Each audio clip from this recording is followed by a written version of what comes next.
오늘 요한계시록 6장, 7장, 또 8장, 9장 말씀 주일 본문까지 좀 보도록 하겠습니다.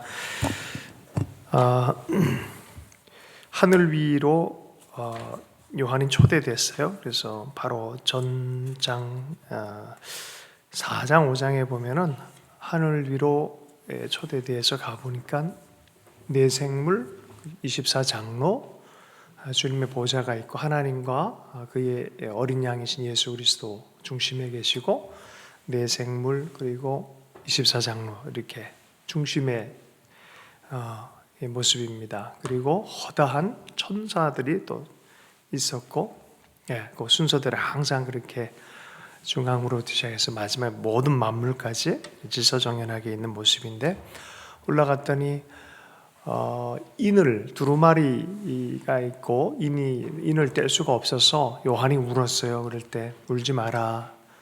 죽임 당하신 어린 양이 이것을 뗄 수 있다라고 말했죠.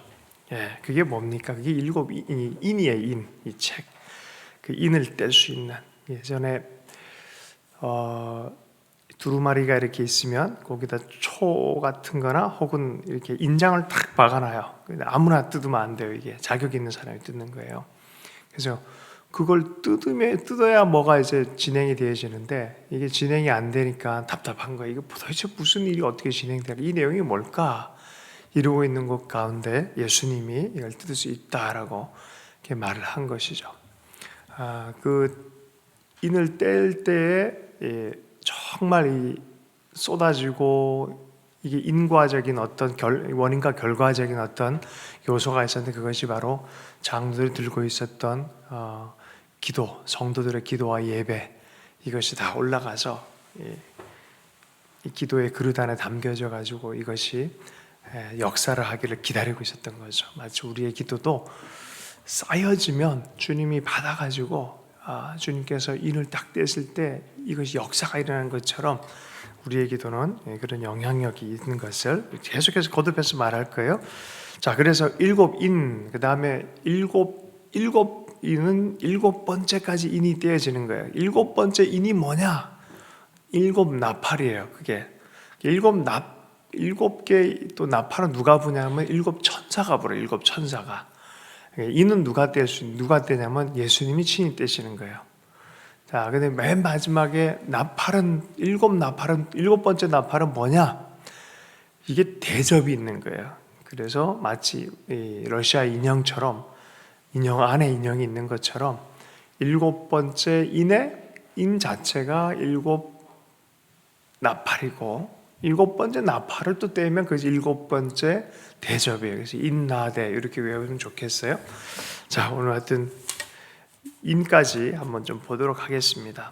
6장에 보면 어린 양이 일곱 인 중에 하나를 떼시는데 이는 누가 뗀다? 어린 양 예수 그리스도께서 떼신다는 거예요. 자, 하나하나 떼는 거예요. 그러니까 역사의 전체적 중에 인이에요. 일곱 인 떼면 끝나는 거예요. 역사는. 그 끝나는 것이 일곱 인 안에 다 있는 거예요. 일곱 번째 인 안에 다 있는 거예요. 그렇게 이해하면 돼요. 이게 점강법이라고 그러나요? 점충법이라는 게 점점 강해지고 점점 이제 그렇게 되어지는 거죠. 자, 그래서 인 전체를 떼시는 건 예수님이세요. 자, 일곱 인. 그랬더니 이 예수님의 하나님의 보좌 앞에 네 생물이 있다 그래요. 됐더니 네 생물의 역할이 있어요. 하나, 둘, 셋, 넷. 그래서 먼저 하나 떼니까 그 네 생물 중에 첫 번째가 말을 해요.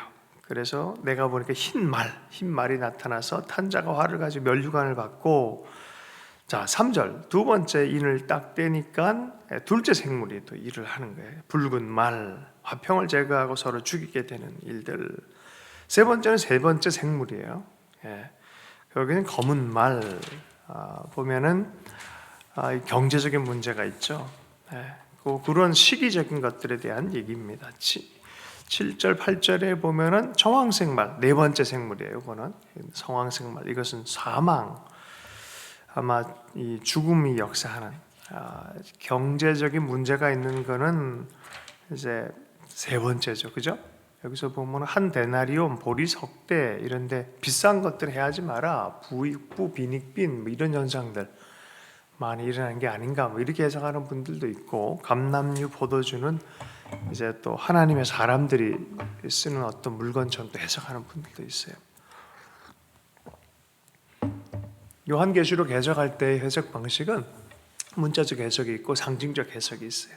어디까지 문자로 볼 것이냐? 문자로 볼 건 계속 문자를 잘 봐야 되고, 상징으로 볼 건 상징으로 봐야 돼요. 조금 해석을 위해서 좀 도움을 드리면, 우리가 꿈을 꿀 때 굉장히 현실적인 꿈을 꿀 때 있어요. 그리고 예지적인 꿈을 꿀 때가 있어요. 꿈 중에서 이 꿈이 어떻게 용하게 딱 맞히나 뭐 이렇게 말할 정도로. 근데 하나님부터 만약에 메시지를 꿈으로 받았다 그러면은 그것에 일어난 것들을 보면 현실적이고 너무나 문자적인 꿈도 있어요. 정확하게 그렇게 떨어질 때가 있어요. 그런 반면에 꿈 전체를 현실에 기반되어 있지만 꿈 자체가 상징적 세계란 말이죠. 상징적인 걸 통해서 우리에게 메시지를 전하는 거란 말이에요. 그러다 보니까 이거를 다 문자로 보면 골치 아파지는 거예요. 묵시, 곧 환상, 마지막 때 하나님 하실 일들에 대한 환상을 본 거란 말이에요. 그래서 이거를 막 너무 문자적으로 쉽게 확 대입했다가는 잘못 해석하는 경우가 많아 있어요. 그래서 지금도 수많은 학자들이 요한계시록 가지고 정말 애를 많이 써요. 그래서 이걸 다 풀었다, 드디어 풀린 요한계시록의 세계, 그러면 좀 약간 문제가 있는 사람들 대체로 그렇게 좀 이해하면 좋겠습니다. 그래서 알려지고 이성적으로 합리적 성경 전반을 통해 가지고 이런 메시지가 있다라고 1세기 사람들은 분명히 이해를 했어요. 근데 그 정도 수준에서 보는 게 제일 좋아요. 왜냐하면 1세기 사람들에게 이 편지를 줬기 때문에 7개 교회 지역 통해서 편지를 줬어요. 1세기 사람들이 교훈을 갖고 이게 이런 뜻이다라고 해석하는 어떤 그런 역사적이고 전체적인 성경적 의견 안에서 이것을 해석하는 것이 맞다라는 것이죠. 그래서 뭐 좀 쉽게 얘기하면 1세기 사람들이 뭐 베리칩 이런 거 알았을까요?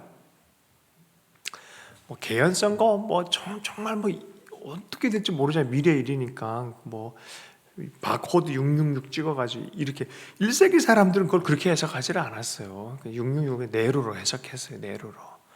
네로라든지 이게 했단 말이죠. 그 게마트리아라는 게 있어요. 게마트리아. 그 언어 자체를 숫자로 전환하는 게 있어요. 히브리 숫자에는 모두가 히브리 문자에는 다 숫자로 전환할 수 있게 돼 있어요. 그러니까 네로로 해보니까 6이에요. 그러니까 그 당시 사람들은 이건 네로와 같이 로마의 정권에 대해서 악한 정권, 기독교인들 괴롭힌 정권을 이야기하는 걸 다 이해를 했단 말이에요.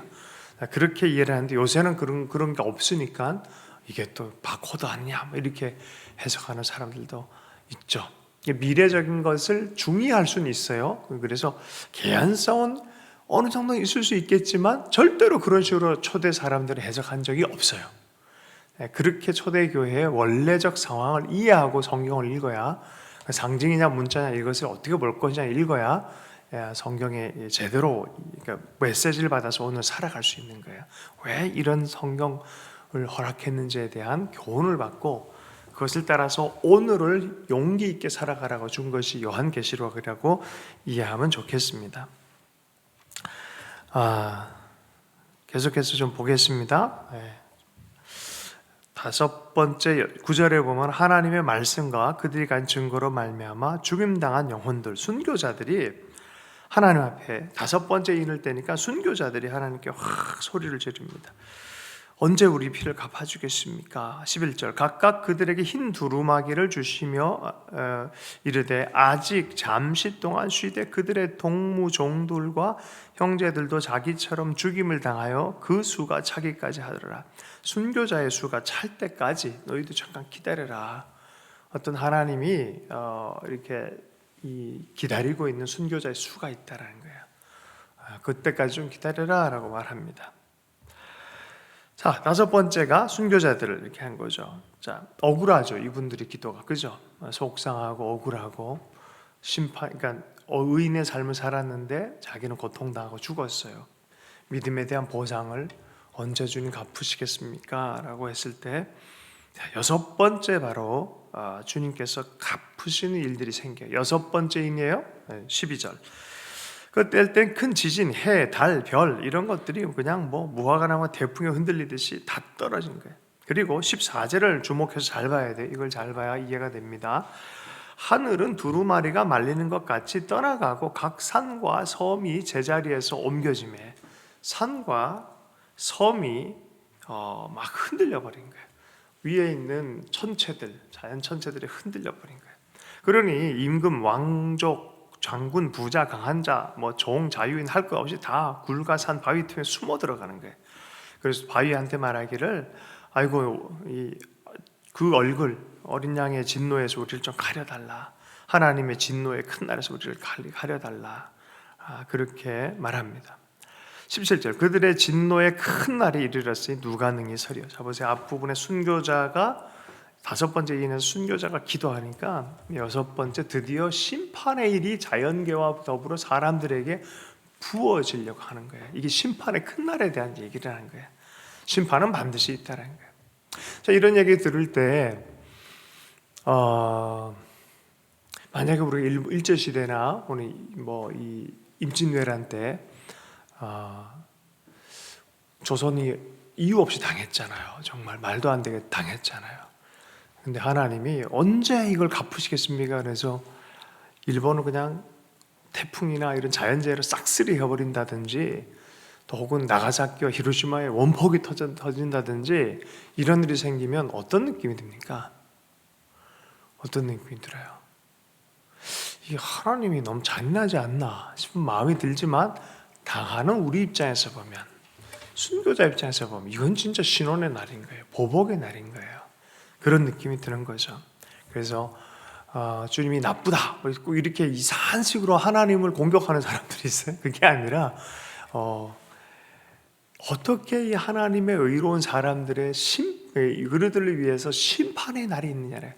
지옥이 왜 있어야 되냐면 하나님이 정의에 대해서 정당하게 세우는 날이 있어야 믿음의 사람들이 이게 정당하게 이것이 보상받는단 말이에요. 인생이 억울하지 않으려면 지옥은 있어야 돼요. 죽을 때도 별로 힘없이, 어려움 없이 죽는 분들이 예수 안 믿고도 너무 잘 사는 것 때문에 시험에 들었다 그러잖아요. 시편 말씀에 보면 심판이란 것이 없으면 너무 억울한 거예요. 그럼 우리도 짐승처럼 살아가는 가도 괜찮잖아요. 야, 네가 죽나 내가 죽나 해보자고 짐승처럼 살아야 되는데, 심판의 날이 있다 그러고 지옥이 있다 그러고 우리는 그렇게 살 수 없는 거예요. 하나님이 보복하는 날이 있고 심판하는 날이 분명히 있다는 거죠. 자, 그래서 그때 능히 서리오라고 했어요. 근데 순서를 이해했죠. 네 생물이 딱딱딱딱 말하고, 이는 누가 떼요? 예수님이 뗐어요. 5번째 누가 나왔어요? 순교자가 나왔어요. 그들의 기도에 응답하셔서 어떻게 하셨어요? 아직은 아닌데 더 채워져야 된다 하지만 또 하나 더 떼니까 이제 드디어 심판의 역사가 자연계와 더불어서 사람들에게 바다 가운데 섬들 가운데 나타났고 사람들 가운데 나타나는 심판의 역사가 일어나는 그런 게 있는 거예요. 6개 다 됐어요. 그다음 넘어가 봅니다. 자, 드디어 아주 이 민감한 주제 14만 4천이 있어요. 이걸 잘못해가지고 해석을 잘못해가지고 이건 이거다라고 쉽게 얘기하는 어렵지만 분명히 아닌 건 아닌 것들인데, 이걸 때문에 아주 신앙의 골치를 겪는 경우가 많이 있습니다. 잘 해석해야 됩니다. 자, 7장의 말씀을 보면은 이루에 내가 내 천사가 땅 내 모퉁이에 선 것을 보니 땅의 사방의 바람, 전 세계에서 이사야서 11장 12절 땅의 사방에 사람들이 모아온다라는 표현 쓰고, 마태복음 보면 사방에서 천사들이 구원할 자를 추수한다 이런 표현을 써요. 그래서 사방에서 이렇게 온 열방에서 네 모퉁이에서 사방에서 불어와서 스톱, 나무에 불지 못하게 하더니, 보세요. 밑에는 이미 지진이 났고 이 흔들렸어요. 섬들도 막 흔들린 게 있는데 여기는 그걸 못하게 하는 게 있어요. 또 내가 봄에 그러니까 네 천사가 그런 일을 하는데, 그걸 막 하는데 갑자기 스톱 하는 천사가 있어요. 누구였다고요? 또 다른 천사가 있었다는 거예요. 또 다른 천사가 해 넌 데부터 일어나가지고 권세를 받은 네 천사에게 너희들 스톱! 너 심판의 이들 스톱! 심판의 도구 네 천사 스톱! 이렇게 얘기를 한 거예요. 스톱해라. 자, 그 다음에 3절에 이렇게 얘기를 합니다. 이르되 우리 하나님의 종들의 이마에 인치기까지 땅이나 바다나 나무들을 해하지 말라 하더라. 하나님의 종들에게 인치기까지 스톱. 이걸 보면 흡사 출애굽기에 보면은 기둥에 피를 바르는 거 있죠. 그래서 죽음의 사신이 못 들어가도록 하는 것처럼 하나님의 사람들에게 인을 치기까지, 이게 뭐라 합니까? 하나님의 종이란 표현을 써요. 하나님의 종이에요. 이게 하나님의 종들에게 인을 칠 때까지 스톱이라고 하는 거예요. 내가 인침을 받은 자의 수를 들으니 이스라엘 자손의 각 지파 중에 인침을 받은 자들이 몇 명이다? 14만 4천이다 라고 표현하고 있어요. 자, 그리고 그것을 조금 더 세세하게 설명을 하는데, 이스라엘의 12지파 중에서 각 지파마다 1만 2천에 곱하기 12가 되는 거예요. 12 곱하기, 할렐루야. 1만 2천에 12지파니까 14만 4천이 되어지는 거예요. 이것이 뭐라고요? 인침을 받은 하나님의 종들에 대한 비유인 거예요. 자, 이거를 이게 참 좀 더 가보십시다. 9절에 보면 이 일 후에 내가 보니 각 나라와 족속과 방언과 백성에서 아무도 능히 셀 수 없는 큰 물이, 앞에는 14만 4천이 있고 이 일 후에 보는 것이 셀 수 없는 큰 물이에요. 제가 이거를 이게 해석이 정말 어렵다. 왜냐하면 이 두 가지 논주가 있어요. 그래서 참 이건 어떻게 보기 참 어려운데 선택을 해야 되는 상황에서 요 근래 와서 저는 이제 어느 정도 이게 조금 보는 눈들이 이건 이거다라고 말할 수는 없지만 이런 것이 아닌가라고 이제 확증할 수 있는 게 있습니다. 자, 그러면 먼저 잘못 확정한 거에 대해서 얘기를 하면은 14만 4천은 그렇게 사모하는 무리들이 있어요. 대표적으로 이단의 무리, 두 이단 단체가 자기들은 14만 4천에 속한다라고 말하는 두 이단 단체가 있어요. 하나는 수입품이고 하나는 국산품이에요. 그 문 앞에 와서 똑똑똑 두드리고 문 열면은 누구냐 그러면 저호바스 위트니스 뭐 이렇게 해서 여호와의 증인, 이 사람들이 14만 4천, 자기들 14만 4천이 드는 그 사람들이라 그래요. 자, 한국사는 뭐예요? 우리가 잘 아는. 그건 벌써 14만 4천이 벌써 넘었어요. 그거 어떻게 해석하려는지 모르겠어요. 너무 마음이 아프죠. 젊은 아이들이에요, 대부분. 어떻게 젊은 아이들이 저럴 수가 있지? 대부분 젊은 아이들이에요. 너무너무 속상해요. 우리 세대는 젊은 아이 다 잃어버렸는데, 그래서 정말 너는 바르게 가르치지 않으면 안 되겠다. 요새는 아주 중요한 이슈입니다. 이것을 잘못 해석하는 거예요. 일단은 여기서 뭐라고 나왔습니까?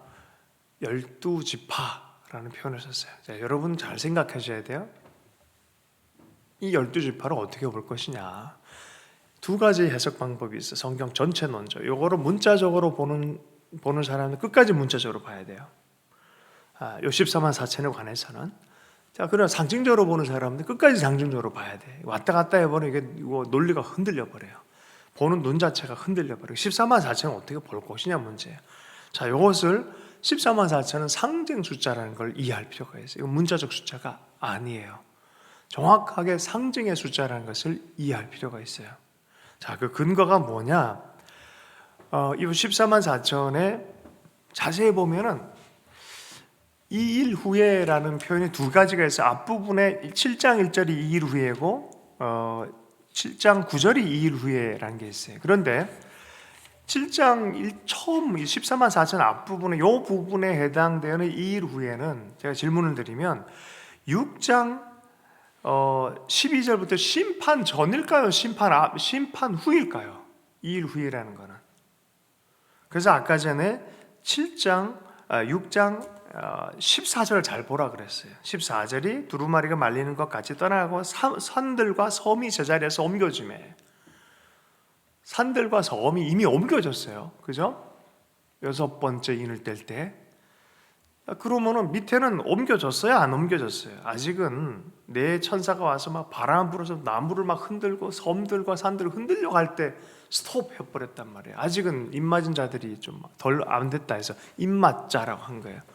흔들리기 전이란 말이에요. 심판 전이란 말이에요. 그러면 이 일 후에라는 단어는 어떻게 사용됐냐를 잘 봐야 되는 거예요. 이해 가시죠? 그잖아요. 그죠? 심판이 시작되면 나무가 흔들리고 산이 흔들리고 섬들이 흔들려진다면 여섯 번째가 그런 거란 말이에요. 근데 2일 후에라고 보는 이 부분은 흔들리면 안 되는 분위기가 나왔단 말이에요. 요거는 시간의 순서라기보다 장면적 전환이구나. 먼저 순서를 전체 다 얘기한 다음에 그 다음에 꿈 보면은 뭐가 우선인지 시간 순서보다는 꿈의 순서가 있는 거예요. 환상의 순서가 있는 거예요. 순서는 약간 이렇게 저렇게 하지만 전체적 내용은 들어있지만 꿈 전체에서 보면은 제 꿈도 옛날에 그랬거든요. 꿈을 한 건데 갑자기 장면이 확 바뀌어 버렸어요. 그리고 다른 주제가 쭉 들어가는데 이게 꼭 시간 순서라가 안 느껴지는 거예요. 다음 장면이지. 그래서 2일 후에는 다음 장면을 하나님 보여준 것은 이렇게 해석하는 게 좋다라는 거예요. 이해되시죠? 이건 시간 순으로 볼 필요가 없이 첫째, 둘째, 셋째, 넷째 이건 시간 순이 맞을지라도 요 2일 후에라는 표현 자체는 장면이 바뀐 거예요. 장면이 바뀐 거. 자, 그러면 그것으로 보면은 심판 바로 전에 인 맞는 사람들이 있다는 거예요. 하나님이 인을 이렇게 치는 것처럼. 자, 인이 나온 게 어디에 있습니까? 아까 전에 얘기했던 출애굽기의 기둥에 피를 바른 것과 더불어서 에스겔서에 보면은 먹통을 갖고 인을 치는 거예요. 사람들에게, 의인들에게, 소수의 남은 자들에게 이렇게 심판을 피해가도록 견뎌내고 피해가도록 먹통을 갖고 머리 이렇게 십자가 아니면 X표를 했어요. 옛날에 그런 일을 실제로 하는 거예요. 그게 14만 4천이라는 거예요. 그럼 이것은 다시 한번 그래서 이거를 2일 후에를 어떻게 볼 것이냐에 따라서 순서로 보버리면은 14만 4천 다음에 허다한 무리가 나오는 거예요. 이해가 되죠? 근데 시간의 순서가 아니라 장면의 어떤 전환으로 본다 그러면은 14만 4천이란 숫자 안에 허다한 무리도 들어간다는 거예요. 들어갈 수 있다는 거예요. 자, 이 부분 때문에 두 가지 해석이 생겨요. 자, 이스라엘이나 이런 이 시간 순서적으로 보시는 분들의 또 논리도 있어요. 이분들은 앞부분을 이스라엘의 구원에 대해서 특별히 하나님의 종이란 표현 때문에 이스라엘의 사역자 14만 4천 명이 열방에 나가서 온 열방의 구원을 위해서 일한다라고 보는 이 견해, 아주 흥미있는 견해입니다. 그것도 나름의 논리성을 갖고 있어요. 자, 그러나 이게 14장에 가면은 또 14만 4천이 나와요. 요게 나중에 좀 설명할 수 있는 기회가 있으면 설명해 주면 좋겠고, 오늘 러프하게 설명을 하면 거기에 나오는 표현 방식은 바로 뒤에 허다한 무리들의 표현 방식이에요. 똑같아요. 그래서 구원받는 모든 사람들 통칭하는 14만 4천으로 본다는 거예요. 자, 여기서 제가 이 양쪽의 견해를 다 합쳐서 통합적인 것으로 저는 보는 쪽인데, 어떻게 나오냐? 이 14만 4천은 우리가 이렇게 얘기할 수 있어요. 이스라엘의 아브라함의 믿음에 대해서 얘기하면 이건 이스라엘의 족속의 믿음입니까? 예수 믿는 모든 사람의 믿음입니까? 첫째는 유대인에게요, 둘째는 이방인에게라 통칭할 수 있다는 거예요. 그래서 나는 14만 4천에 대한 부분은 하나님이 성하신 사람들의 온전한 구원을 얘기를 하는데, 근데 굳이 이스라엘이라는 표현을 쓰고 있다는 거예요. 그리고 각 족속에 대해서 얘기했단 말이에요. 그래서 우선적으로는 이스라엘이지만 거기에 붙어있는 모든 이방인, 이게 접붙였다라는 로마서의 바울의 견해와 순서에도 부합하다고 저는 생각해요. 그래서 이게 통칭되어져서 이스라엘의 온전한 구원과 더불어서 열방의 온전한 구원의 통칭을 14만 4천으로 얘기를 한다는 거예요. 여길 이스라엘을 배제하지도 않았어요. 그래서 이스라엘 자손의 14만 4천이라는 표현을 쓴다는 거죠. 이건 저의 생각입니다. 자, 넘어가 보십시다. 그러면 좀 더 넘어가 보면은 이 12지파 여러분 눈치채셨어요? 뭐가 좀 이상하지 않아요? 요한계시를 좋아하는 분들이 금방 눈치채는데, 이 12족속 중에서 한 족속이 없어요. 어느 족속이 없어요? 단 족속이 없어요. 근데 에스겔서 48장에 보면 말세에 대한 족속 12족속을 살아남에 맨 먼저 등장하는 이름이 뭐냐면 단족속이에요. 거기는. 또 왜 단을 뺐을까요? 요한이 이걸 몰랐을까요? 알아요. 알지만 기존에 알던 이스라엘을 향한 어떤 12족속으로 생각을 안 한 것에 대해서 좀 고려해라 라는 식으로 하면서 12족속이긴 하지만 그게 아니다라는 의도로 이렇게 했다고 생각합니다. 두 번째는 여기 보면 또 한 족속이 없어요.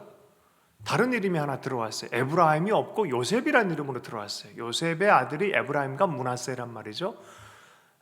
그리고 레위가 또 들어가 있다. 원래 레위가 빠지고 12개 이 레위가 빠지고 요셉의 두 아들 에브라임과 므낫세가 아버지를 대신해 두 족속이 한 족속인데 원래 두 족속의 이름으로 들어갔어요. 그러니까 레위 대신 들어가는 게 이게 12족속 딱 맞는 거예요. 12 중에서 레위 빼니까 11족속 남았잖아요. 근데 한 족속 요셉을 두 아들을 대신 집어넣으니까 다시 플러스 1이 되니까 12족속이 된 거예요. 그래서 그러면 에브라임과 므낫세가 들어가야 되는데 에브라임을 빼고 요셉 이름으로 들어가 있단 말이에요. 이제 이해하셨죠? 그래서 단 같은 경우는 뺀 이유에 대해서 초대교회와 그 바로 다음에 교부들이 굉장히 해석을 많이 했어요.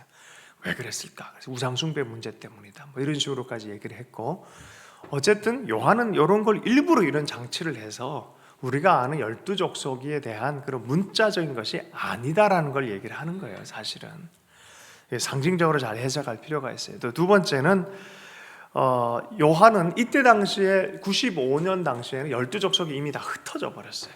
그래서 몇 족속이 남았냐면 딱 세 족속이 명맥상으로 조상으로 부름받았어요. 유다, 레위, 베냐민 이 정도였어요. 그렇기 때문에 지금 여기서 12족속을 문자적으로 본다 그런 거는 굉장히 무리한 일들인 거죠. 그걸 알기 때문에 요한이 굉장히 장치를 해놓았다라고 저는 생각을 해요. 그러나 이것은 일단은 이스라엘을 향해서 먼저라는 거죠. 그렇게 볼 필요가 있다라는 거죠. 그러면 24만 4천 도대체 어떻게 보면 좋을까요? 그래서 문자적으로 보는 사람들보다는 이것은 상징적 숫자로 보는 것이 타당하다. 그럼 이건 도대체 어디서 나온 거냐? 12만이 정말로 문제 나올 것이냐? 12 곱하기 12 곱하기 10 곱하기 10 곱하기 10이에요. 가로, 세로, 그리고 높이 해서 이게 정방형처럼 완전하게 10 완전히 완전을 한 10 되고 12는 이스라엘의 숫자예요. 왕국의 숫자예요. 그래서 그 왕국 이거 어떤 분들은 뭐 구약의 왕국과 뭐 신약의 왕국 뭐 이렇게까지 얘기를 하는데 어쨌든 구원의 완전성이래 얘기해요. 믿는 자들의 구원의 완전성에 대해서 얘기하는 게 14만 4천으로 보는 거예요. 근데 왜 이스라엘을 얘기를 했을까라는 것이 그래서 지금도 이 두 견해가 팽팽합니다. 네, 근데 저의 견해 안에서는 이게 두 개에다가 통합이 되어진 그런 견해로 저는 이렇게 봅니다. 네. 아직까지 그렇게 해석하는 분들은 없는데, 그래서 저는 저의 견해라고 얘기를 하는 거예요. 분명한 건 이것 안에서 이것만 보면은 이스라엘을 보면 좋을 텐데 뒷부분에 보면 답이 나와요. 이 주일 본문을 보면 왜 이렇게 해석해야 되는지 나와요. 왜냐하면은 주일 본문에 보면 입 맞지 않는 자들에게 마귀가 와서 6번째 나팔을 불 때 다 쳐버립니다. 입 맞지 않은 자들은 다 나가 떨어지는 거예요. 그때는. 그러면은 이스라엘 사람들만 해당된다 그러면 누가 나가 떨어져요? 이방인 예수 믿는 사람이 다 나가 떨어지는 거예요. 그렇게 되면 그 문제 때문에 그렇게 해석하면 어려움이 있다는 거죠. 이해되죠? 14만 4천을 그렇게 해석하면 무리가 되어진다는 거예요. 그러면 왜 이스라엘과 이런 쪽에 대해서 하느냐라는 부분에 대한 의도로 이해하라는 거예요. 그래서 약간의 요한이 장치적으로 줬다라고 저는 생각을 해요. 그래서 이스라엘의 온전한 구원을 얘기를 하면서 그 이스라엘에 붙어 있는, 그래서 이 루에 보니라는 장치를 순서적으로 보는 것이 아니라 장면의 전환 장치로 보는 것이 좋겠다라는 것이 이제 또 학자들의 또 견해이기도 합니다. 이 정도쯤 됐으면 좋겠고, 나중에 요한계시록 좀 더 이게 특강을 한다든지 할 때 해도 뭐 뼈대가 이거니까 뭐 더 나오지 않지 않을까 아직까지는 뭐 그런 생각이 듭니다. 자, 그다음 보겠습니다. 자, 그다음에 이후에 보니까 아무도 셀 수 없는 큰 무리가 나온다는 거예요. 온 열방, 나라, 언어에서 다 나왔어요. 이들이 보좌 앞 어린 양 앞에 서서 노래를 불러요. 어떤 노래입니까? 구원하심이 보좌에 앉으신 우리 하나님과 어린 양에게 있도다. 여러분, 이게 새 노래가 있거든요. 앞부분에도 새 노래, 소내로 새 노래가 있는데, 새 노래는 성경 전체의 주제예요. 이사야에서도 새 노래 나오고 시편에서도 새 노래 나오고 요한계시록에서 새 노래 나오는데 대부분 보면 새 노래는 구원과 관련돼 있어요. 그 무리들이 계속 새 노래 부를 때는 새로운 구원, 날마다 구원받을 때 우리는 새 노래의 감정을 불려줄 수 있는 거죠. 그러나 진짜 완전한 구원을 형성할 때 그 무리들이 나와서 하나님께 영광 돌린 그 노래가 새 노래예요. 구원받는 자들만 부를 수 있는 노래예요, 이 노래가. 자, 순교자의 무리들이 무리라고 하지 않고 참 이 구원받은 누구라도 다 이제 나와가지고 모든 족속, 나라, 백성에서 나왔다라고 해요. 앞부분 이스라엘에 대한 묘사를 하지만 여기는 모든 족속에서. 이방인은 어디에 붙어 있어요? 이스라엘에 붙어 있어요. 접붙여졌어요. 그래서 우리가 쉽게 좀 얘기를 하면은 이 처칠이 뭐 이러면 영국이 했다는 뜻이죠. 그렇게 이해할 수 있잖아요. 아브라함이 그러면 혹은 어떤 학자들은 또 이렇게 하더라고요. 잘잘법이라는 그걸 한번 나중에 보시면 좋겠어요. 청와대가 그러면 행정부가 얘기하는 행정부. 문재인 대통령이라고 하면은 뭘 발표했더라. 행정부가 발표하는 거예요. 행정부의 권력 자체가. 그래서 그렇게 좀 이해할 수 있는 거죠. 이스라엘의 14만 4천이 그런 모든 믿는 자를 통칭할 수 있는 거죠. 그렇게 이해하는 것이 이 본문 전체를 좀 이해하는 게 도움이 되지 않을까 싶습니다. 자, 그럼 14만 4천은 문자로 볼 것이냐 상징으로 볼 것이냐 하는 부분에 상징적 의미로 보는 것이 맞다라는 거죠. 너무 문자로 보면 무리한 게 너무 많습니다. 결정적인 게 뭐냐면은 성경 원문에 보면 이 14만 4천은요 14장에 나오는 14만 4천과 또 같이 통칭하면 그걸 문자로 보면 이 14만 4천과 그 14만 4천 똑같은 거예요. 그러면 아까도 했지만 이방인들 믿는 자들은 다 나가리가 되는 거예요. 문제가 심각해지는 거예요. 상징적으로 봐야 될 필요가 있습니다. 자, 그런데 원문에 보면 문제가 좀 있습니다. 뭐가 문제가 있냐면 14만 4천 각 족속마다 12,000명이 남자들의 믿는 남자들에 대한 얘기를 하는 거예요. 남자란 표현이 있어요. 그러면 이게 14만 4천은 누가 됩니까? 남자들만 되는 거예요. 근데 14장에 보면 결혼하지 않는 남자들이에요. 결혼하지 않는 남자들의 14만 4천만 구원받는 거예요. 골치 아파지는 거예요. 그렇게 되면 14만 4천은 숫자가 아니다. 상징이라는 것을 분명히 이해할 필요가 있어요. 그래서 이제 그건 이제 그렇게 넘어가도록 하겠습니다. 그래서 주님은 14만 4천 완전한 구원을 했는데 왜 근데 꼭 이스라엘이라는 표현을 쓰고 이스라엘 족속을 다 했느냐? 이스라엘의 완전한 구원, 이스라엘 사람들의 믿음의 사람들의 완전한 구원을 우선시 먼저 하고 거기 붙어있는 이방 무리들까지 다 통칭되어진 대표적인 구원의 숫자로서 14만 4천을 상징적으로 썼다라는 것이 성경 전체를 해석하는 것이 맞습니다. 그렇게 보는 게 좋겠습니다. 그 다음에 천사들이 이 찬송하는 것이 11절부터 12절까지 있는데 장로 중에 하나가 응답하여 나에게 이르되 이 흰 옷 입은 자들이 누구며 또 어디서 왔느냐? 이 요한이 당신이 알지 않겠습니까? 그랬더니 뭐 답을 알고도 물어보셨어요. 이 천사가 막 찬송하고 이 무리들이 누군지 아느냐라고 물어보니까 요한이 당신 난 잘 모르고 당신이 알지 않습니까? 그랬더니 14절 하반절에 큰 환난에서 나오는 자들인데 어린 양의 피에 그 옷을 씻어 희게 하였다라고 얘기를 합니다. 그 옷을 희게 한 자들. All Saints 마칭이라는 노래가 있잖아요. 그죠? 모든 성도들이 흰옷 입고 그렇게 걸어갈 때 우리도 거기에 속하기를 원한다라고 하는 그런 노래, 아주 미국의 아주 막 이 노래가 많이 불려진 노래 있어요. 정절을 지킨 자. 14장에 가보면은 거룩한 여자와 더불어 몸을 더럽히지 않는 자들, 뭐 그런 표현이 있습니다. 입에 거짓이 없는 자들, 하나님의 어린 양이 가든지 어딜 가든 가는 자들. 거기선 이 하늘 위에서 일어나는 그런 또 흰옷 입은 무리 14만 4천에 대한 얘기를 하는 거죠.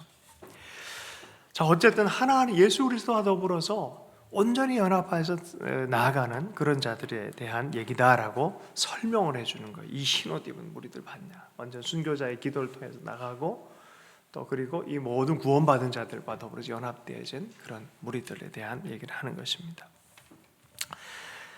15장부터 17장까지, 15절부터 17절까지의 말씀을 보면, 그러므로 그들이 하나님의 보좌 앞에 있고 또 그 성전에서 밤낮 하나님을 섬김에 보좌에 앉은 이가 그들 위에 장막을 치시리니, 요 뒷부분에 이 허다한 무리들을 묘사하는 요 부분 전체가 14장에 가보면은 이제 14만 4천이 똑같이 이렇게 하는 거예요. 그래서 이 14만 4천이 결국은 이 허다한 무리들과도 연결되어져 있다는 거 명확하게 하고 있어요.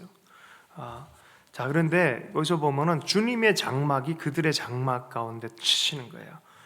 천국의 묘사죠. 하나님이 오셨을 때 묘사죠. 눈물을 닦아주고 목마름이 없게 하고 상함이 없게 하고, 17절 이는 보좌 가운데 계신 어린 양이 그들의 목자가 되어 생명샘으로 인도하고, 에스겔서의 말씀 47장의 묘사인 것 같고 48장의 묘사인 것 같고요. 이사야서의 60장, 61장 뭐 이렇게 보면 또 물된 동산에 대한 말씀들 그 뒷부분에 있잖아요. 그런 말씀과도 연결되어져 있습니다. 또 혹은 이걸 보면 시편 23절의 말씀처럼 또 느껴져요. 주님의 목자가 우리와 함께하면 그 눈에서 눈물을 씻어주시는 그러한 이 역사들이 일어날 거다. 여러분, 주님의 임재가 그래요. 주님의 임재가 있고 주의 말씀과 주님을 향한 증언을 하는 자들에게는, 말씀을 따라가고 주님을 증언하는 그 사람들에게는 주님의 임재로 보상해요. 그것이 실제라는 걸 드러내기 위해 성령이 오늘도 우리 속에서 역사하십니다. 주의 임재가 나타나면 우리는 눈물이 닦여지고 우리의 체험이 나타나지고 우리에게 생명수의, 너 속에서 생명수의 강이 흘러나리라 얘기했잖아요. 결국은 성령이 우리에게 증언하는 것은 그 세계는 실제한다는 거예요. 그 나라는 실제한다라는 그런 얘기를 하는 것입니다. 그런데 이것이 완벽하게 이루어질 때가 그때가 될 것이다라고 말하는 거죠. 자, 이게 7인이에요. 자, 그리고 오늘 주일 본문까지만 보겠습니다. 자, 이제 6개까지 보면 이렇게 했고요. 7번째는 뭐라고요? 7 나팔이 들어가 있다 그러잖아요. 그죠? 7번째 인을 누가 떼십니까? 떼는 건 누가 떼십니까? 예수님이 떼시는 거예요. 이는 예수님이 떼시는 거예요. 자, 뗐어요. 그랬더니 무슨 일이 벌어집니까? 7 천사가 등장을 합니다. 7 나팔을 가졌고요. 이거는 구약과 신약의 유대교의 배경을 보면 빨리 이해할 수 있어요. 구약과 신약 사이의 유대교인들은 어떻게 하냐, 7 천사를 정했어요. 우리는 그러니까 마카비서나 이런 걸 보면 7 천사들이 등장을 해요. 외경 뭐 이런 것들 보면, 그런 자료들을 보면, 우리는 우리 식으로 성경 읽는, 개신교실 읽는 사람들은 몇 천사만 압니까? 천사 2명의 이름만 알죠. 누구의? 대천사. 미가엘과 가브리엘만 알아요. 그런데 다른 이름도 있어요. 그 유대교인들은 7 천사, 7 천사장에 대한 이름을 다 정해놨어요. 그래서 이 사람들이 읽으면 이게 뭔지를 아는 거예요. 7 천사장 알기, 7 나팔을 부는구나, 이렇게 이해를 합니다. 자, 그런데 이 7 천사 말고 또 다른 천사가 또 등장해요. 또 다른 천사가 와서 제단 곁에 금 향로를 가지고 많은 향을 받았으니, 이 향로가 또 뭐예요? 모든 성도의 기도와 합하여 금제단에 드리고자 하는 향년인데, 향을 이렇게 지피면 향기가 슉 올라가는데 여기에 뭐가 들어가 있다고요? 성도의 기도가 앞에서 올라간다는 거예요. 그때는 기도의 대접들이 있었는데 여기 향년이 이렇게 또 올라가는 거예요. 매 순간마다 뭐가 있어요? 성도의 기도가 있는 거예요. 성도의 기도가. 대박이잖아요. 예? 그게 있어요? 자, 보세요. 그럼 이 사람들이 나팔을 불기 전에 스톱! 또 천사가 또 한 명 나타나서 하는 게 뭐예요? 성도들의 기도, 지성소에 들어가기 전에 기도의 향이 올라가잖아요. 성소와 지성소 사이에 향단이 있잖아요. 이게 올라가는 것처럼. 그래서 올라가는 거예요. 그 기도가 올라가니까 천사가 그 향로를 제단에 딱 담아다가 땅에 쏟으니까 우레, 음성, 번개, 지진, 이게 일어나는 거예요. 여러분, 기도는 역사를 일어내요. 기도를 하니까 빌립보 감옥이 흔들려 버려요. 그래서 여러분, 기도의 차원이 좀 다른 차원이 있어요. 아래의 기도가 있고요, 높은 차원의 기도가 있고, 깊은 차원의 기도가 있어요. 그래서 보면은 기도만 해야 될 때가 있고요, 때를 따라서 금식하면서 기도해야 될 때가 있어요. 그래서 성경은 분명히 기도와 금식을 분별을 하고 있어요. 기도가 안 되느냐, 금식해라, 그런 이유로 나가는 것이 있다, 분명히 얘기를 한단 말이죠. 그래서 이게 차원이 깊어지니까 또 다른 형태의 기도가 올라가는 거예요. 이게 그 기도에 대해서 얘기해요. 그래서 역사의 진행이라든지 하나님의 역사의 심판이라든지 응답이라든지 깊은 응답은 깊은 차원의 기도가 또한 동반이 되죠. 성도들의 기도 그래서 중요하다는 거예요. 역사를 진행의 선봉장은 예수 그리스도이고 그분이 명령을 내려야 되는 거지만 그것의 이 재료 중에 하나가 뭐냐? 성도의 기도라는 거예요. 그래서 우리는 실망하지 않고 끝까지 기도할 필요가 여기에 있습니다. 주님께서 원수의 갚은 것에 대해서 얘기를 하는 것이죠. 자, 하늘의 성전이에요. 열렸는데 거기서 제단의 불에 기도가 올려지니까 이게 일어나고 드디어 그것이 딱 기도가 되어지니까 7 나팔이 드디어 짜잔 7 이제 진행이 할 수가 있는 거예요. 이거 기도 없이는 진행이 안 돼요. 기도를 하니까 7 천사가 나와서 역사가 일어나는 거예요. 여러분의 기도가 강해지면 천사가 나타나는 거예요. 성도들이 베드로를 위해 갇혀진 베드로를 위해서 간절히 기도하니까 베드로는 잤어요. 열심히. 그런데 성도들은 열심히 기도했어요. 하나님 베드로 살려주세요. 베드로마저 죽으면 안 됩니다. 막 기도 열심히 했더니 천사가 싹 나타나가지고 베드로한테 와서 성경 원문을 보면 발로 쳤다 그랬어요. 이 참에 또 자냐 뭐 이런 느낌이에요. 겟세마네에도 계속 잠잤는데 또 자니까 발로 차서 끌어내가지고 초자연적으로 끌어내버렸어요. 여러분 기도가 깊어지면 천사가 움직이는 거예요. 네. 이게 진짜 위로가 되는 말씀이에요. 7 천사가 나타나서 역사가 일어나는 거예요. 자, 그래서 7 천사가 차례차례 부는 게 이게 나팔이에요. 나팔. 첫 번째 나팔 부니까 각종 수목, 풀, 불, 자연계의 3분의 1 날아가고요. 두 번째 천사가 부니까 바다의 물고기가 날아가고요. 세 번째 천사가 부니까 하늘에서 큰 별이 하늘에서 떨어져 강의 3분의 1 쑥이라는 이름이래요. 이게 재미난 일이 있는데 이거 넘어가도록 하겠습니다. 또 이걸 보면은 해성 같은 것들 위에 있는 운석 같은 것 떨어진 것 같아요. 또 사람들 3분의 1 죽어나가고 네 번째 천사가 보니까 해, 달, 별 비추임이 없어져 버렸다는 거죠. 이게 어둠도 사라지고 빛도 사라지고 이렇게 표현하고 있어요. 이거 문학적 서사예요. 이걸 과학책처럼 보면 안 돼요. 이거 다 상징적인 것이 묻어 있다는 걸 볼 필요가 있습니다. 우리가 꿈 해석하듯이 좀 그렇게 볼 필요가 있어요. 꿈이 절대 실제와 연결되지 않은 게 아니에요. 실제에 뿌리를 두고 상징적으로 보여주는 것뿐이에요. 이걸 너무 문자적으로 해석하면 골치 아파진다는 이유가 여기 있습니다. 자, 독수리가 있어요. 독수리 보면 예수님도 그랬어요. 죽음이 있는 곳에 독수리가 날아든다는 것처럼 드디어 독수리가 한 마리 쫙 나오더니 한마디 합니다. 화가 있을 것이다. 그러면 3번 화. 왜 그러냐면 이제 3번, 네 번째까지 했으니까 몇 천사가 남았어요? 3 천사가 남았으니까 3번 이제 더 남았다. 근데 독수리가 벌써 죽음이 와 있다는 거죠. 이미 죽음이 와 있는데 3개 남았다라고 얘기를 딱 한마디 더 해주고 마치 장면 전환을 위해서 독수리 한 마리 딱 날아와 주고 또 이렇게 전환이 되어지는 그런 모습입니다. 5번째 나옵니다. 9장에 보면은 하늘에서 땅에 떨어진 별 하나가 있는데 요게 여기 사탄의 등장에 드디어 보세요. 요게 이제 사탄입니다. 하늘에 떨어진 별 하나가 있는데 그가 무저갱의 열쇠를 받았더라. 지옥의 열쇠를 받은 그 존재. 여기서 에스겔서에 보면 뭐라 나왔어요? 하늘의 보좌에 있다가 내려 떨어진 땅에 떨어진 그 루시퍼에 대한 얘기 있잖아요. 또 이렇게 나오는 거예요. 똑같이 묘사를 해요. 그가 무저갱에 딱 열어버리니까 이것이 황충이 드디어 등장하고 전갈 등장하고 황충은 이 메뚜기 황충 뭐 이런 거잖아요. 이거는 황폐케 하는 거예요. 수만 마리가 아프리카 요새 있잖아요. 넘어가면 곡물이 다 나가 떨어져 버린 거예요. 땅 황폐해지면 사람은 죽을 수밖에 없는 거예요. 그런 일들이 있는 거죠. 근데 이들의 임무가 뭐냐? 4절을 주목해서 봐야 돼요. 그래서 아까 14만 4천은 예수 믿는 모든 무리를 통칭하는 유대 중심적인 먼저는 유대인에게 구원이고 라고 말했던 이유가 여기에 있어요. 전체 통칭하는 거다라고 보는 게 맞다는 거죠. 14절 말씀 그들에게 이르되 땅의 풀이나 푸른 것이나 각종 수목은 해하지 말고 오직 이마에 하나님의 인침을 받지 아니하는 자들만 해하라. 아직 죽이지 못하는데 사람들이 해야 하는데 누구는 못 건드려요? 입 맞은 사람들은 못 건드리는 거예요. 이걸 만약에 그 숫자를 정확하게 해서 이스라엘 사람들만 한다 그러면 이방인들은 다 해함 당하는 거예요. 이거 말이 안 되는 거예요. 이거는. 자, 그래서 이거를 세대주의자들은 이걸 어떻게 해석했냐면 이스라엘의 환난 전에 예수 믿는 모든 사람은 다 휴가해서 위에 있다. 뭐 이렇게 해석하면 되는 거예요. 그래서 이런 논리가 거기서 생기는 거예요. 그래서 넘어가 보도록 하겠습니다. 자, 그러나 그들이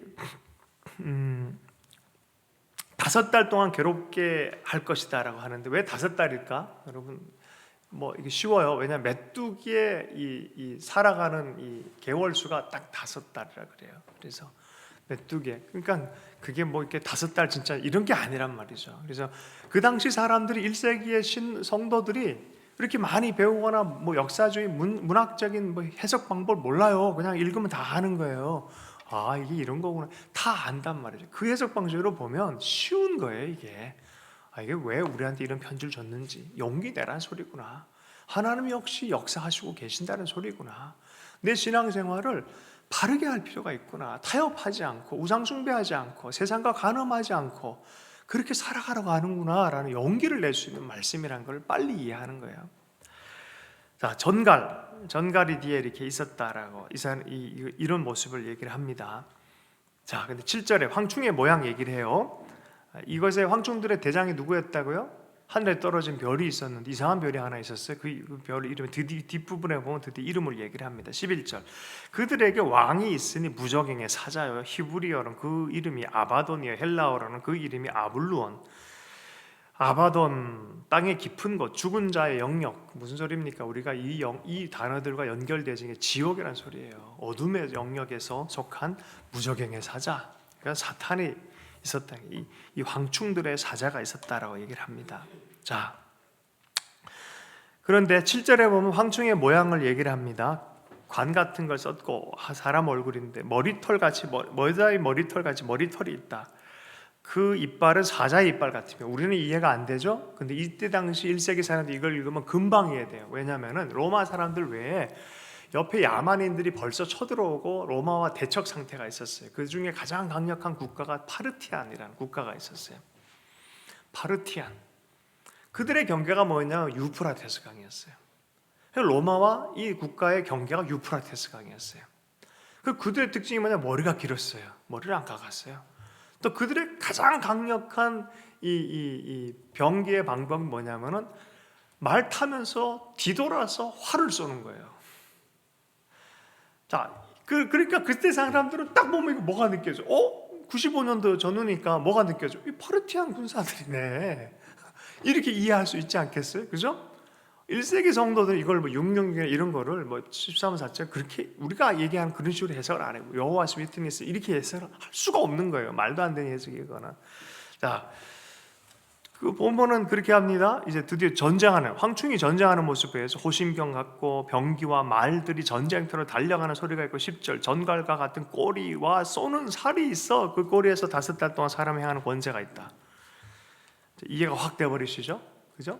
네, 뒷부분에 그런 역사적 분위기 자체가 이런 영적 공격처럼 보이는 그런 시대, 서로가 싸우는 그런 시대 안에서 심판이 진행되어지는 그런 모습처럼 보인다는 거죠.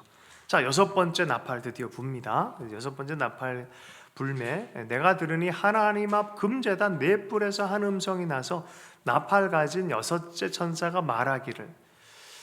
일곱 번째 나팔은 7 대접이 된다니까 그건 또 다음에 하는 거고. 자, 보겠습니다. 자, 유프라테스에 결박된 네 천사를 놓으라. 6번째 나팔이 빠방 부니까 유프라테스 경계에 있던 네 천사가 다 일어나요. 이 천사는 심판을 할 권세가 있는 악한 세력처럼 보이죠. 그런데 하나님이 이걸 조종하고 계세요. 여러분, 그래서 세상에서 악한 자가 일어날 때 그 악함 위에 하나님의 권세가 있는 걸 이해할 필요가 있어요. 그러니까 그들을 지지하자, 그들에게 선거하자 이러면 안 돼요. 우리는 끝까지 그런 시대일지라도 하나님의 선과 믿음을 지키도록 부름받은 존재예요. 하나님이 이런 모든 것들 통해서도 선함을 역사할 수 있는 분인 거지, 역사의 주관자인 걸 보일 뿐이지 악을 방조한다든지 악을 실제로 한다든지 하는 그런 것은 아닌 것이죠. 그 세력의 주관자가 있다는 거예요. 그 악한 어떤 세력 안에 왕이 있다. 그 사탄이다라고 분명히 얘기를 하고 있잖아요. 사탄이 와서 사람들을 괴롭히는 역사들이 있을 것이다라고 말합니다. 자, 그런데 이가 드디어 막 전쟁의 결전이 막 일어나는 그런 역사. 한쪽은 악의 세력이고 한쪽은 또 어쨌든 이 유브라테스 안에서 큰 전쟁이 일어나는데 16절 보면은 그 마병대의 수는 2만만이다. 황중의 마병대 숫자가 몇 만이라고요? 2만만이다라고 말해요. 2만만은 어떻게 됩니까? 숫자가 2억이죠. 군사수가 2억이 되는 데가 어디가 있습니까?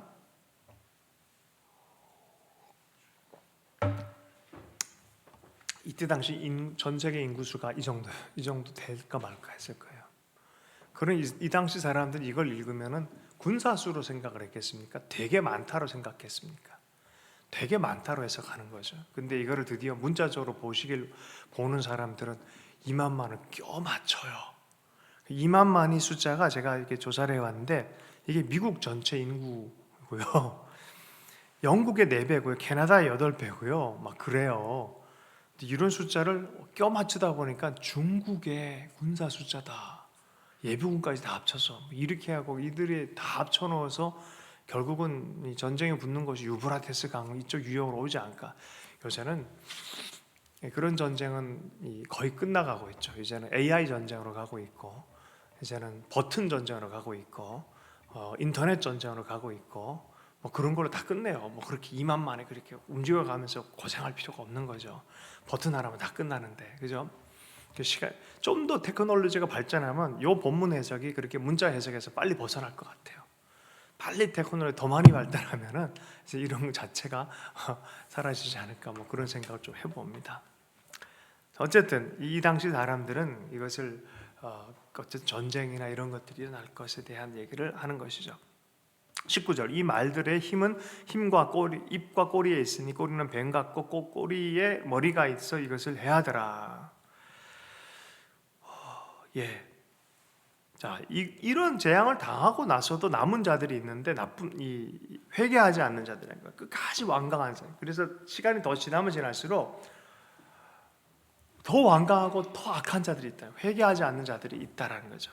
계속 그런 자들, 귀신과 보거나 듣거나 다니거나 귀신과 이 우상 숭배자들, 귀신과 짝하고 우상 숭배하고 살인과 복술과 음행과 도둑질을 회개하지 않는 자들이 여전히 있었다. 이런데도 아직 회개하지 않았다. 이때 당시 헬라와 로마 문화가 그랬어요. 그렇게 어려운 일 당하는데도 여전히 회개하지 않았어요. 기회가 오고 로마 무너진다, 헬라 문화 무너진다, 기독교화 대제도 무너진다, 계속 경고가 있었는데 회개하지 않았어요. 네. 자, 10장 보겠습니다. 내가 또 보니 힘센 다른 천사 이렇게 6번째 나팔 분 다음에 계속 진행이 많은 얘기가 있어요. 7나팔은 7대접을 곧바로 넘어가기 때문에 그 사이에 이런 일들이 있어요. 힘센 천사가 나와서 진짜 이건 예수님처럼 보여요. 근데 천사예요. 왜냐하면 뒤에 무지개가 있고 그 주의 보좌 옆에 무지개가 있다는 표현이 있었어요. 그 정도로 하나님의 권위만큼이나 강력한 천사이기 때문에 힘센 천사라는 표현을 쓰고 무지개가 등장을 해요. 그 발이 불기둥 같다. 주님은 빛난 주석 같다. 뭐 이런 표현 쓰는데 거의 예수님급 같은 뭐 힘센 천사가 이렇게 그러나 피조물이죠. 하나님 앞에 무릎을 꿇은. 그래서 보면은 이런 표현을 합니다. 이가 부르짖어서 얘기를 막 큰 소리로 외치니까 우레가 7우레가 그 말과 더불어서 말과 더불어 7우레가 또 말을 막 하는 거예요. 자, 그래서 이걸 어떻게 볼 거냐 해서 막 요한이 이걸 쓰려고 그랬더니 예수님이 이 소리가 하늘 소리가 나서 그거 쓰지 마, 그거는 쓰지 마라고 이때 당시에도 신비를 딱 남겨둬요. 사실이고 들었지만 말 안 하는, 이건 말하지 마라고 딱 묶어두는 게 있어요. 바울이 3층천을 경험했지만 내가 다 경험했지만 이건 말하지 않겠다라고 얘기를 하는 거예요. 그런 것처럼 요거는 말해서는 안 된 영역이 분명히 있다라고 얘기를 하는 거죠. 5절의 말씀을 보면 내가 본 바다와 땅을 밟고 서 있는 천사가 그 기가 막힌 천사, 힘센 천사가 얘기하기를 이도 굴복하는 대상이 있어요. 그가 누구냐? 6절 세세토록 살아계시니 곧 하늘과 그 가운데 있는 물건이며 땅과 그 가운데 있는 물건이며 바다와 그 가운데 있는 물건을 창조하신 이를 가리켜 맹세하여 이르되 지체하지 아니하리라. 그 예수 그리스도, 하나님과 예수 그리스도 앞에 맹세해서 지체하지 않을 것입니다. 이제 곧 심판이 완전히 진행될 것입니다 라고 말하는 거예요. 그러니까 우리 흥미진진하자. 이제 일곱 번째 이제 곧 시작될 것이다 라고 말하는 이제 그런 것으로 합니다. 그런데 이 멘트가 기가 막힌 멘트입니다. 7절 중요하게 볼 필요가 있습니다.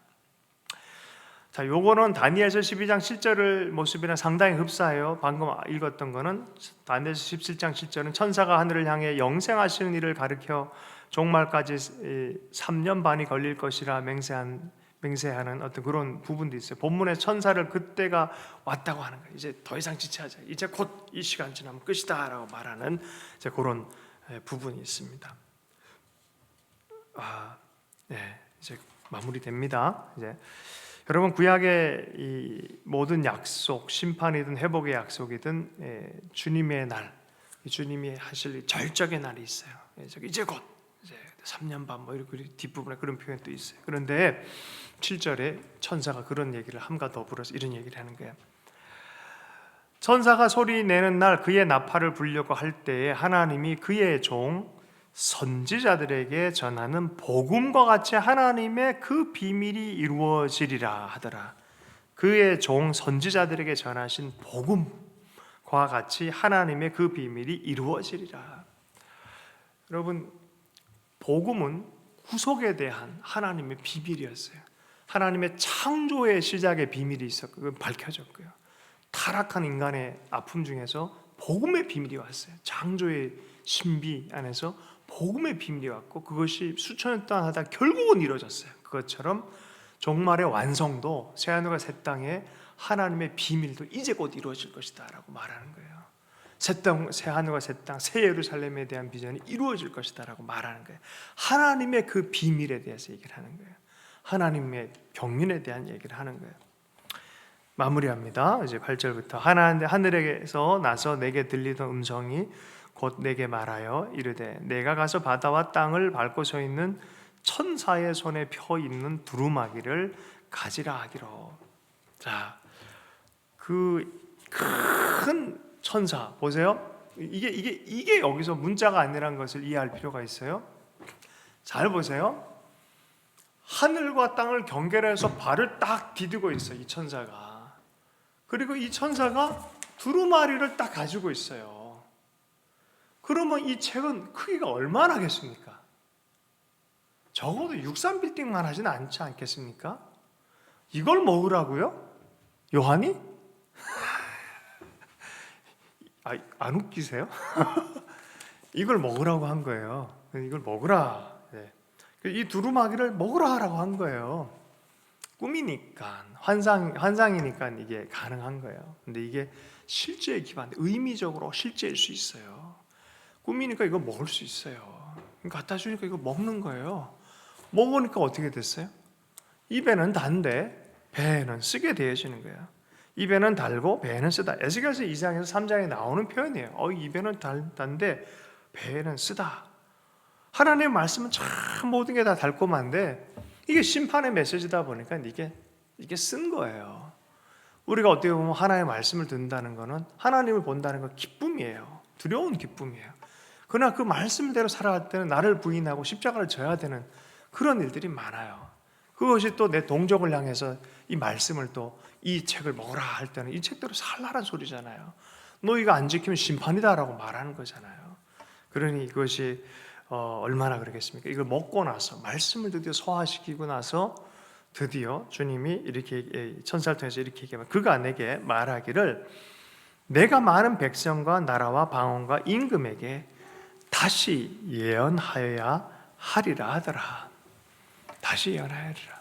마지막 때까지 새하늘과 새 땅 주님의 역사의 마지막 그 오메가 포인트까지 그까지 너는 이 말씀의 사역을 해라 라고 하는 거예요. 때를 얻든지 못 얻든지 주님의 말씀의 사역을 해라 하고 바울이 디모데에게 했던 것처럼 우리는 이 말씀부터 끝까지 또 증언하는 그런 삶을 살아야 된다는 것입니다. 주님의 날은 분명히 있습니다. 그러나 그 날과 그 때를 지정하는 건 어리석고요. 이걸 너무 문자적으로 보는 것도 크게 어리석습니다. 그렇다고 이것이 실제와 의미가 없냐? 그렇지 않습니다. 이 의미 안에서 우리는 어떻게 오늘 살아갈까라는 것을 교훈을 받고 오늘도 그때는 모르지만 반드시 있을 걸 믿고 용기 있게 살아가는 우리의 삶이 됐으면 좋겠습니다. 말씀 붙들고 잠깐 기도하겠습니다. 제가 요한계시록 일부를 좀 세세하게 좀 나누려고 그래요. 그래서 또 사역자들도 계시고 해서 좀 강의처럼 이렇게 나눴습니다. 내일 또 2단계 또 지나와서 맥시멈 40명까지만 예배를 드릴 수 있어요. 그래서